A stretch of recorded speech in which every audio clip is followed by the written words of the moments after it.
perkembangan teknologi yang sangat pesat diikuti dengan pergantian tren, mulai dari tren fashion hingga gaya hidup. Karenanya, imbas dari perkembangan teknologi yang mengubah gaya hidup ini, turut pula menggeser beberapa fungsi pekerjaan yang sejak dahulu pernah ada, yang kini tergerus perkembangan teknologi.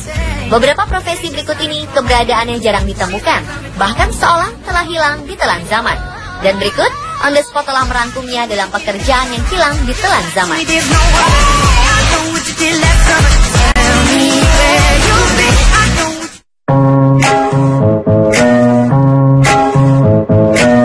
Permainan bowling memang telah ada sejak zaman dahulu. Namun tahukah Anda, sebelum mesin pengatur pin bowling atau pin setter machine, ada seseorang yang mengatur dan merapikan pin bowling sebelum siap dimainkan. Dialah pengatur pin bowling atau bowling alley pin setter, atau lebih sering disebut pin boy. Karena banyak yang melakukan pekerjaan ini adalah remaja laki-laki. Mungkin karena sifat dari pekerjaan yang kebanyakan paruh waktu dan paling sering bekerja di malam hari. Bayarannya pun tak seberapa. Kini profesi itu telah tergantikan oleh mesin.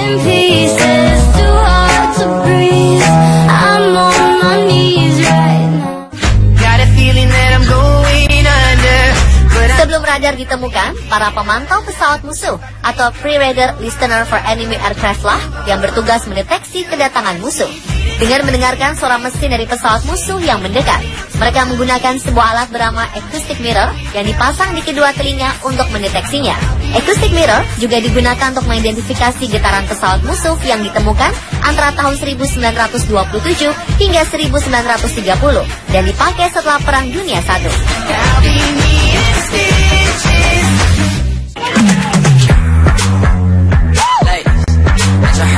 Dahulu kala ada sebuah profesi yang bertugas menangkap dan membasmi tikus-tikus yang berkeliaran di kota-kota besar. Dialah rat catchers atau pemburu tikus yang bertugas membasmi tikus-tikus. Pemburu tikus ini dahulunya banyak ditemukan di daerah Eropa untuk mengontrol populasi tikus di sana.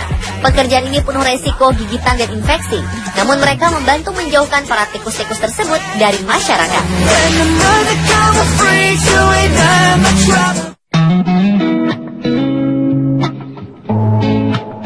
Jauh sebelum era telepon seluler sebagai perangkat telekomunikasi, alat komunikasi didominasi dengan penggunaan kabel sebagai penghantar gelombang suara.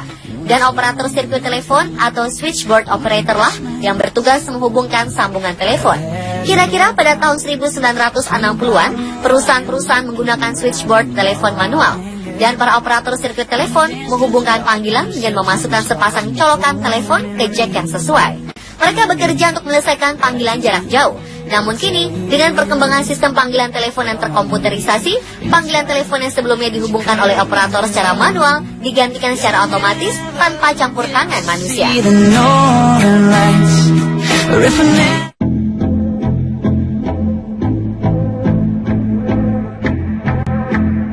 Sebelum lampu jalan yang menyala secara otomatis, seorang pemantik lampu atau penyala lampu jalananlah yang bertugas menyalakan lampu-lampu saat senja tiba.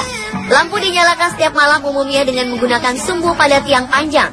Karena kebanyakan lampu jalan awalnya adalah lampu dengan lilin, minyak yang pencahayaannya dengan sumbu. Penyala lampu atau lamp lighter ini biasanya menggunakan tangga atau tiang panjang untuk menyalakan lampu-lampu. Namun kini, seiring perkembangan zaman, lampu jalan beroperasi secara otomatis dan para penyala lampu jalan jarang ditemukan lagi.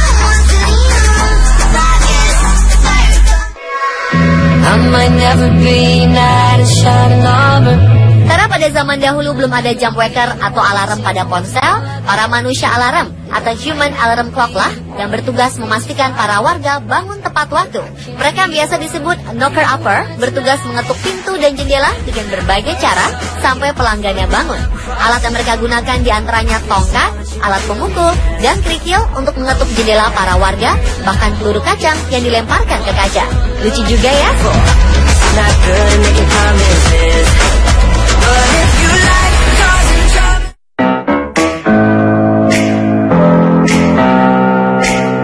Pemirsa masih ingat dengan sebuah film tentang kisah pengantar role film yang dibintangi oleh Nicholas Saputra?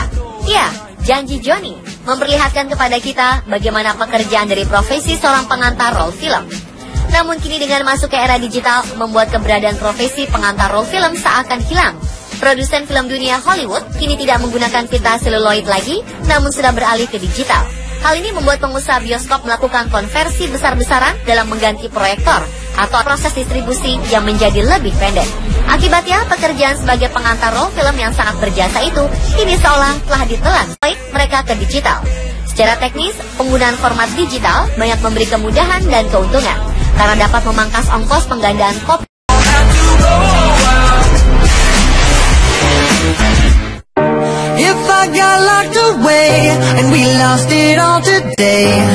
Sebelum harga ponsel dan nomor murah seperti saat ini, wartel atau warung telekomunikasi menjadi tempat yang ramai dikunjungi, khususnya bagi kaula muda yang telepon rumahnya dikunci agar tak ada panggilan keluar yang membuat tagihan telepon membengkak.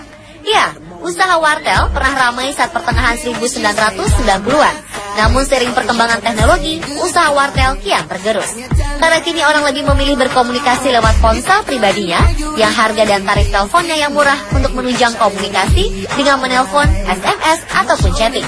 Hal ini menjadikan profesi penjaga wartel pun kian tersisihkan.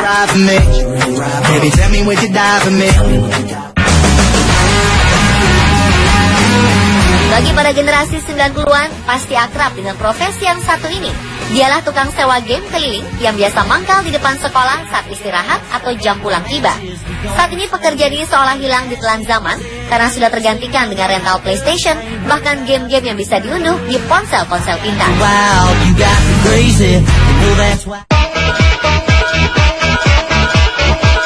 Dahulu kamera atau berfoto adalah hal yang mahal untuk dilakukan, untuk memotret bayi atau foto keluarga.